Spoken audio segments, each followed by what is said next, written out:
Honnêtement, la Côte d'Ivoire, les gars, encore une fois, c'est très très fort, les frères. Cette équipe ivoirienne, elle continue à confirmer. De match en match, elle continue à confirmer. Elle continue à s'imposer, elle continue à montrer.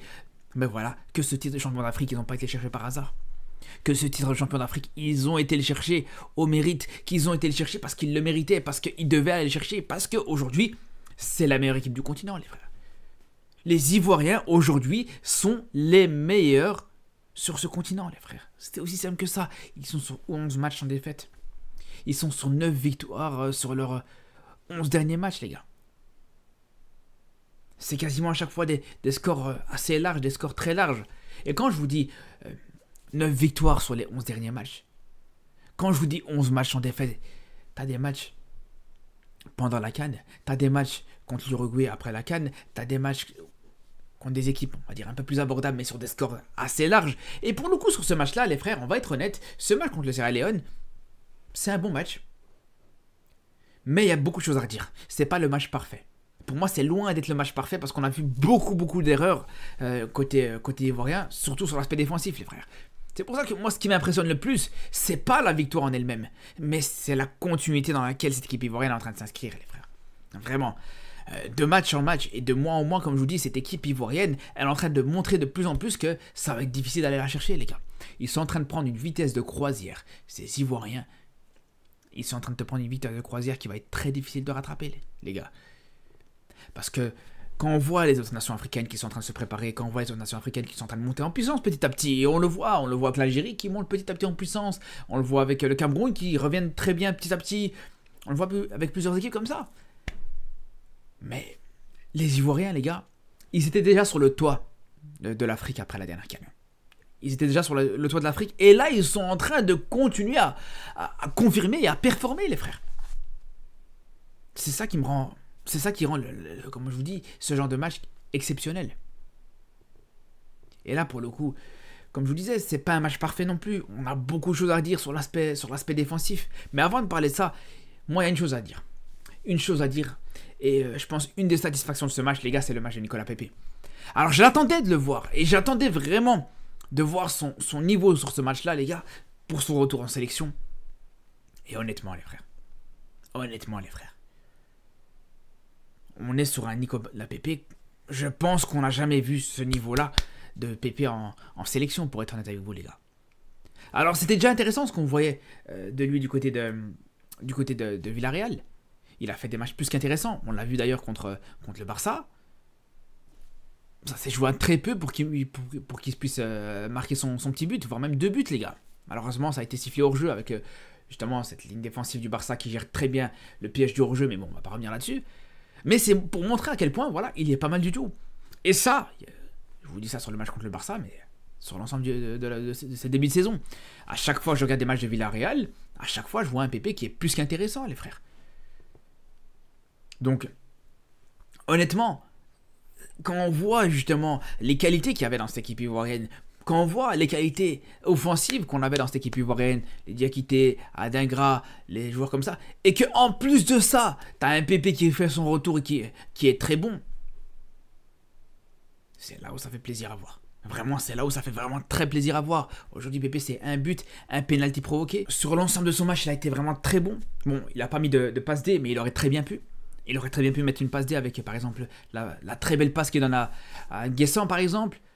Il y a plusieurs centres intéressants qui arrivent dans la surface. Il y a plusieurs situations intéressantes.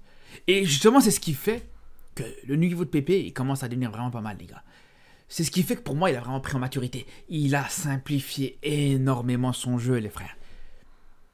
On n'est plus sur le Pepe qui veut dribbler à tout prix, qui va absolument dribbler, qui va absolument frapper. On n'est plus sur ce Pepe-là, les gars. On est sur un Pepe qui a pris en maturité. On est sur un Pepe qui a compris aujourd'hui que voilà, il avait d'autres qualités que le fait de percuter, le fait de vouloir faire des dribbles, faire ce genre de choses. Et c'est là, et c'est ce qui le rend aussi bon. Et franchement, son retour, les gars, il est fracassant.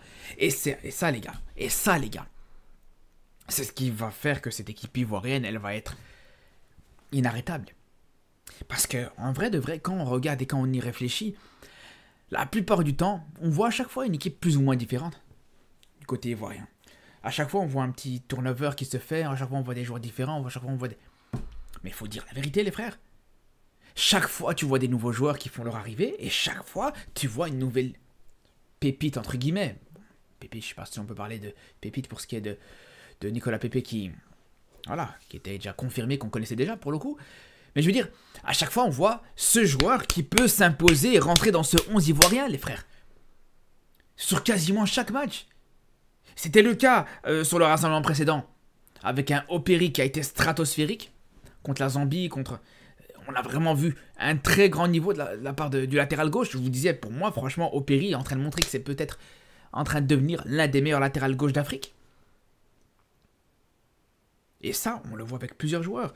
Bon, on n'est plus surpris avec les joueurs habituels qu'on a l'habitude de voir, les Diakité, les Adingra qu'on a l'habitude de voir maintenant. Mais tu rajoutes à ça, ben voilà, Pépé qui revient très bien.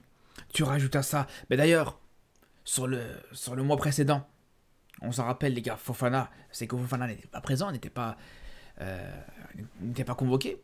Là, il fait son retour, il est très bon. Donc ça veut dire qu'une équipe de Côte d'Ivoire, avec Fofana, sans Fofana, elle arrive à être très compétitive, elle arrive à être vraiment intéressante. Une équipe de Côte d'Ivoire, avec ou sans Dingra, pareil, ça arrive à faire mal. Et ça, c'est vraiment ce qui rend, je vous dis, que cette équipe ivoirienne très dangereuse. Parce que si on prend justement les derniers champions d'Afrique, si on prend l'Algérie par exemple, le Sénégal et tout ça, c'est des équipes qui, après leur sacre, ils ont eu du mal à se renouveler. Quand on voit justement l'Algérie, ben, on avait le 11 algérien qui a gagné cette CAN 2019. Par après, ce 11 était toujours bon et à chaque fois que ce 11 était aligné, à chaque fois il arrive à répondre présent. Mais dès que tu changeais quelque chose ou un joueur, tu t'arrives à le changer, tu sortais du 11, ça devenait plus compliqué. Pareil du côté sénégalais, on a un petit peu la même chose. Le 11 sénégalais était très fort, mais une fois que tu as commencé à le changer après cette victoire à la CAN, ben voilà, on a vu Nicolas Jackson, il a fallu quand même, les gars, si je dis pas de bêtises, 17 matchs avant de marquer son premier but, par exemple. Ndiaye, qui lui a fallu aussi très longtemps avant de pouvoir, et même encore maintenant, il commence à peine à pouvoir performer réellement avec cette équipe sénégalaise. Même s'il a déjà marqué par le passé, c'est pas ça la question. Mais c'est pour vous dire, les gars, quand on voit justement comment les anciens champions d'Afrique, ils ont eu du mal à se renouveler, et que là, du côté ivoirien, quelques mois après la compétition, quelques mois après leur sacre, ça se fait naturellement. Tu vois vraiment des nouveaux joueurs qui sont en train de toquer à la porte de ce 11 de départ, les frères. J'ai parlé de Pépé là qui est en train de vraiment de jouer sur la concurrence avec Diakité. On peut parler de Amad Diallo, je n'en parle même pas, les gars. C'est vrai qu'il n'a pas fait un match de fou, enfin il n'a pas fait un rassemblement de fou sur le mois de septembre. Mais c'est un des joueurs qui en fait partie. Pareil pour Guessant. Alors Guessant, les gars, c'est compliqué parce que sur le rassemblement précédent, on l'a plus vu un peu dans l'axe, on l'a plus vu dans une position plus axiale. Là, on l'a vu sur un côté. Alors, il te fait pas un match de fou, faut dire la vérité, il te fait pas un match exceptionnel. Sur le fait qu'il a raté une grosse occasion en début de match, par exemple. Mais malgré tout, tu retires cette occasion ratée. Ce qu'a fait Guessant dans ce match en termes de dribble, en termes de percussion, les gars, c'était monstrueux. C'était monstrueux. C'est le joueur sur le terrain d'ailleurs qui réussit le plus de dribbles, pour vous dire. Dans la capacité à pouvoir éliminer en un contre un, la capacité à pouvoir faire remonter le bloc, accélérer le jeu, à pouvoir... Et là, encore une fois, on a un nouveau joueur qui peut, comme je vous dis, mais voilà, clairement, concurrencer Adingra, les frères. Donc à gauche, t'as Guessant qui peut concurrencer Adingra, à droite, t'as comment il s'appelle, t'as Pépé qui peut concurrencer Diakité, Crasso qui peut concurrencer à l'heure, parce que Crasso aussi, il faut en parler, les frères. Crasso qui, aujourd'hui, revient très bien. Sur ce début de saison, les frères, vraiment, ce qu'il propose avec cette sélection ivoirienne, on l'a vu sur le dernier rassemblement où il a été stratosphérique, et là, encore une fois, on le voit, il te sort une passe D. Cette passe D pour Nicolas Pepe en début de match, il va récupérer ce ballon et permettre à cette équipe ivoirienne d'ouvrir le score. Donc vraiment, le match de Crasso n'est pas du tout à minimiser. On sait très bien comment ça se passe, généralement, c'est toujours le premier but qui est le plus difficile à aller chercher. Et là, c'est Crasso qui a été te le ramener quasiment sur un plateau d'argent, ça faut le dire. Après, bien sûr, comme je vous dis, il n'y a pas tout qui a été positif. Offensivement, c'était très costaud, ça n'a vraiment rien à dire. Mais défensivement, là, vraiment, c'est là où on va se fâcher un petit peu, les frères. C'est là où vraiment, ça peut devenir un peu inquiétant. Parce que, voilà, le Sierra Leone, avec tout le respect qu'on a pour eux, c'est un peu maladroit à la finition, c'est un petit peu compliqué dans le dernier geste, mais plusieurs fois d'ailleurs, ils ont été très dangereux, les joueurs de la Sierra Leone, les frères.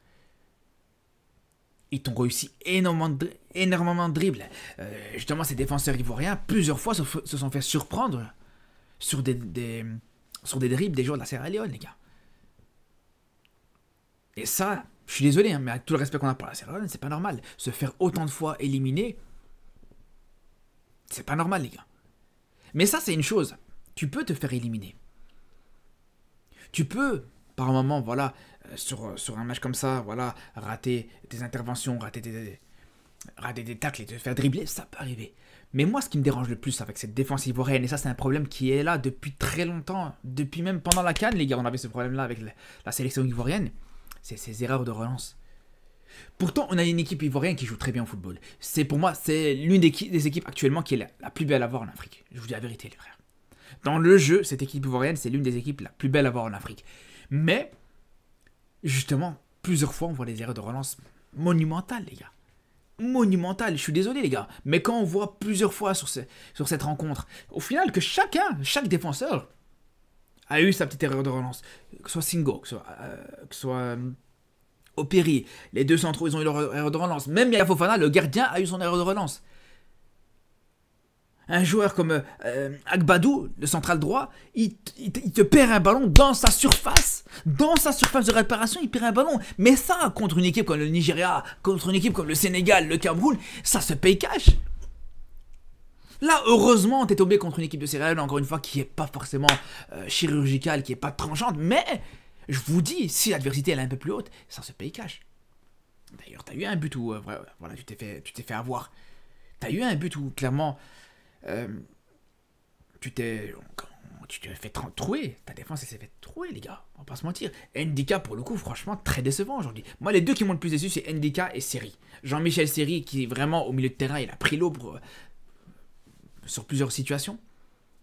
Plusieurs ballons perdus. Plusieurs fois où lui aussi se fait dribbler. Mais surtout, Ndika. Ndika sur l'une des plus grosses situations. Même le but de la Sierra Leone, où il se prend ce petit sombrero presque. Les gars, c'est pas possible, il a pas le droit. Il a pas le droit, les gars. Il affronte pas Mané, il affronte pas Salah, il affronte pas Mahrez ou des joueurs comme ça. Il affronte vraiment, avec tout le respect encore une fois, hein, avec tout le respect qu'on a pour le Sierra Leone. Mais les gars, moi je vous dis la vérité, les frères. Je pars toujours du principe que quand tu affrontes ce genre d'adversaire, il faut toujours te dire et imaginer que quand tu vas affronter des adversaires plus relevés, des adversaires avec un niveau plus relevé, que l'adversité, elle sera plus compliquée, les gars. Que le niveau, il sera plus compliqué. Donc, ce genre d'erreurs, elles vont se payer cash. C'est ça le problème. Et c'est ça, moi, qui m'a posé problème avec cette équipe ivoirienne et cette défense ivoirienne. Et c'est là où il faudra énormément travailler. Il y a du travail à ce niveau-là, les gars. Vraiment. Après, justement, je trouve que le problème avec peut-être cette défense ivoirienne, c'est peut-être l'excès de confiance qu'on peut avoir par moment. Quand on voit très souvent Jean-Michel Seri qui reste en retrait avec Seko Fofana qui monte peut-être un petit peu trop. On le voit souvent dans une position quasiment de d'ailier gauche, quasiment dans une position d'attaquant, pour déserter son poste de milieu de terrain. Et ça, c'est compliqué, les frères. Mais bon, après, voilà, en dehors de ça, comme je vous dis, t'as eu ces petits manquements défensifs, mais offensivement, voilà, c'était stratosphérique. Ça, faut être honnête par rapport à ça, les gars. Alors, vous allez me dire, ouais, non, mais t'as 3 pénaltys dans ce match-là. Mais il faut quand même signaler que la Côte d'Ivoire n'a pas attendu, justement, les pénaltys pour pouvoir gagner ce match. C'était déjà 2-1 avant que la Côte d'Ivoire a commencé à se mettre les pénaltys. On a même un qui n'a pas été inscrit par caissier. Donc non, pour moi les pénaltys ça reste anecdotique, mais c'est moi ce que je salue surtout, c'est le fait qu'ils aient eu cette possibilité justement de pouvoir aller chercher entre guillemets cette victoire ou aller chercher cette avance avant même de se procurer des pénaltys ou avant même de convertir des pénaltys. Et encore une fois voilà, ça montre l'efficacité de cette équipe, ça montre la puissance de cette équipe, ça montre la capacité de cette équipe-là, de cette équipe ivoirienne à pouvoir être dangereuse dans plusieurs domaines aussi. En tout cas voilà, on verra ce match retour. Ça va être intéressant de voir justement pour l'ensemble de ces équipes-là. Hein. À l'aller, c'est bien. T'es à domicile. Au retour, quand tu seras dans d'autres conditions, ça va être intéressant à voir. En tout cas, les frérots, à très vite pour une nouvelle vidéo. Et surtout d'ici là, Prenez soin de vous.